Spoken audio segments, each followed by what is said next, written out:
Hello guys, ഞാൻ ഇന്ന് വന്നിരിക്കുന്നത് എൻ്റെ ക്രിസ്മസ് ഡ്രസ്സിനെ പറ്റി പറയുകയാണ്. ക്രിസ്മസ് കഴിഞ്ഞാണ് ഞാൻ ക്രിസ്മസ് ഡ്രസ്സിനെ പറ്റി സംസാരിക്കുന്നത്. ക്രിസ്മസിന് ഇടാൻ വേണ്ടി ഫ്ലിപ്കാർട്ടിൽ നിന്ന് ഒരു ഡ്രസ്സ് വാങ്ങിയിരുന്നത്. ഞാനത് ക്രിസ്മസിന് ധരിച്ചില്ല.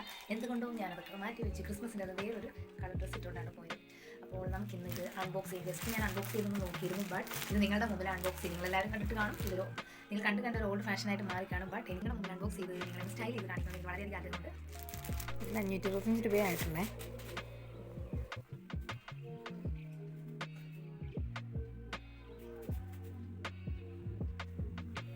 രണ്ട് സ്ലീവിൽ വന്നിട്ട് എംബ്രോയിഡറി വർക്കാണ്, ത്രെഡ് വർക്കാണ്, വളരെ മനോഹരമായിട്ടുള്ള ത്രെഡ് വർക്കാണ്. രണ്ട് സൈഡ് ത്രെഡ് വർക്കാണ്. So beautiful, I like it. ഇതിൻ്റെ സ്ലീവ് വന്നിട്ട് പഫ് വന്നിട്ട് ഇതിനടിയിൽ ലാസ്റ്റിയാണ്. അതുകൊണ്ട് എനിക്കിത് ഭയങ്കര ഇഷ്ടപ്പെട്ടു. ആക്ച്വലി എനിക്ക് ഒരുങ്ങുമ്പോഴാണ് പ്രശ്നം. എത്ര മുടി കെട്ടിയാലും മുടി കെട്ടി ശരിയാവത്തില്ല. ഞാൻ ഒരുപാട് സ്റ്റൈൽ ചെയ്തു, മുടി അയച്ചിട്ട് നോക്കി.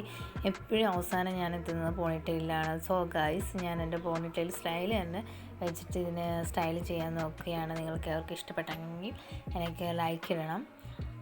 സോ ഈ പോണിറ്റെയിൽ കിട്ടുമ്പോൾ ഉണ്ടാകുന്ന പ്രത്യേകത എന്ന് വെച്ച് കഴിഞ്ഞാൽ മുടിയെല്ലാം ഊരിപ്പോയിരിക്കുന്നതുകൊണ്ട് വളരെയധികം ഒട്ടി തല അങ്ങ് അപ്പി പിടിച്ചിരിക്കുന്ന പോലെയാണ് തോന്നുന്നത്. എൻ്റെ തലയിൽ ലെവലേശം ഓയിൽ പോലും ഇല്ല, എന്നിട്ട് കൂടി അത് ഒട്ടിപ്പിടിച്ചിരിക്കുകയാണ്.